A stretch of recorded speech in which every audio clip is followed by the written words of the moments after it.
আমাদের দেশে যত প্রকারের সবজি পাওয়া যায় তার মধ্যে সবচেয়ে আমার পছন্দের সবজি হচ্ছে লাউ। লাউ দিয়ে কী না করা যায়, মানে লাউ বলতে গেলে একদম আল্লাহর পক্ষ থেকে একটা নেয়ামত। এখানে দেখতে পাচ্ছেন এগুলো কি, এগুলো কিন্তু লাউয়ের ছিলকা। লাউয়ের ছিলকা এভাবে কুচি কুচি করে কেটে নিয়েছি, সাথে কিছুটা আলু দিয়ে দিয়েছি। এই লাউয়ের ছিলকা ভাজি কি যে মজা, যে কোনো সবজির ভাজিকে 100% হার মানাবে একমাত্র এই লাউয়ের ছিলকা ভাজি। এটার স্বাদ আর ঘ্রাণ এত অপূর্ব দারুণ, কি আর বলবো। তো যাই হোক, আজকে আবার রান্না করবো হচ্ছে পচা চিংড়ি মাছ দিয়ে হচ্ছে লাউ।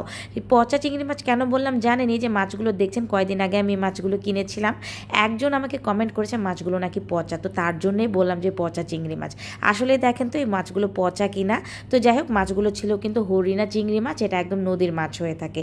তো এই চিংড়ি দিয়ে রান্না করব হচ্ছে লাউ। লাউগুলো কেটে বেছে একদম আমার মন মতো শেপ দিয়ে এভাবে কেটে নিয়েছি। আর আমি সবসময় কিন্তু লাউ আগে ছিলে ধুয়ে নিই, তারপরে কেটে নিই। তো যাই হোক, সব কিছু রেডি হয়ে গেছে। এখন আমি রান্না করবো হচ্ছে লাউয়ের ছিলকা ভাজি।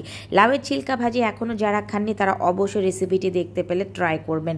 আশা করি অন্যান্য যত সবজির ভাজি খেয়ে থাকেন, লাউয়ের ছিলকার ভাজি হবে 1 নাম্বার তালিকায় আপনার খাবারের মেনুতে। তো যাই হোক, প্রথমে একদম কড়াই ভালো করে গরম করে এখানে পরিমাণ মতো একটু সরিষার তেল দিয়ে দিলাম।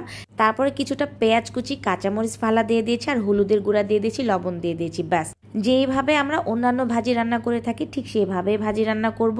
আর আমি সবসময় কিন্তু ভাজি সবজি এগুলো হচ্ছে পানি ঝরিয়ে নিই, পানি থাকলে আমার মোটেও ভালো লাগে না। তো লাউয়ের ছিলকার আলুটা দিয়ে দিয়েছি, দিয়ে এখন নেড়ে চেড়ে খুব সুন্দরভাবে কড়াইয়ে সব মশলার সাথে মিশিয়ে নিলাম। নিয়ে এখন এটা কিছুক্ষণ আমি ঢেকে দিয়ে দেবো।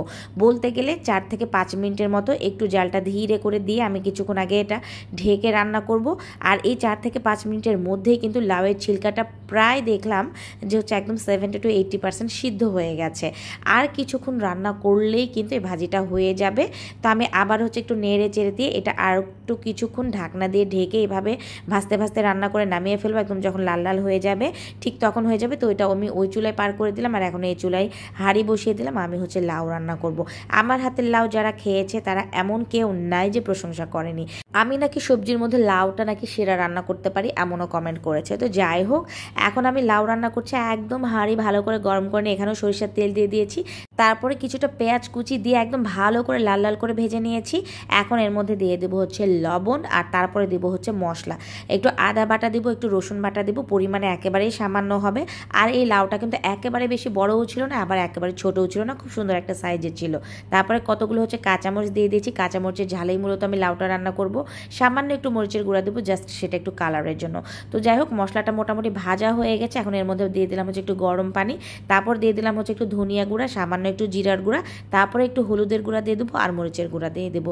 ব্যাস, একদমই সিম্পল রান্না। তবে রান্নার প্রসেসিংটা যদি এইভাবে রান্না করতে পারেন, লাউয়ের স্বাদ ও ঘ্রাণ অটুট থাকবে, আর খেতে কিন্তু অনেক বেশি মজা লাগবে। তো এখন এই মশলার মধ্যে চিংড়ি মাছগুলো দিয়ে দিলাম। চিংড়ি মাছটা আমি কিছুক্ষণ কষাবো, বলতে গেলে হচ্ছে 2 থেকে 3 মিনিটের মতো একটু জোরে জালতে কষিয়ে নিলাম। তার মধ্যে এখন কেটে বেছে ধুয়ে রাখা সেই লাউগুলো দিয়ে দেবো। লাউগুলো একদম হাঁড়ির সাথে ভরে গেছে, তো আমি খুব বেশি জাতাজাতি করলাম না। এই অবস্থাতে একটু জাস্ট আলতো করে আমি এটা মিশিয়ে নিলাম। মিশিয়ে নিয়ে এখানে সামান্য একটু গরম পানি দিয়েছি, বলতে গেলে 1/2 কাপেরও কম। তারপর ঢাকনা দিয়ে ঢেকে দিয়েছি। ব্যাস, এখানেই কিন্তু লাউ রান্না হয়ে যাবে। লাউ আর কোনো কিছুই করা লাগবে না। তো ওটা রান্না হতে থাক, আর এদিকে আমার ভাজির অবস্থাটা দেখেন কি অবস্থা। ভাজি কিন্তু একদম দারুণভাবে হয়ে গেছে।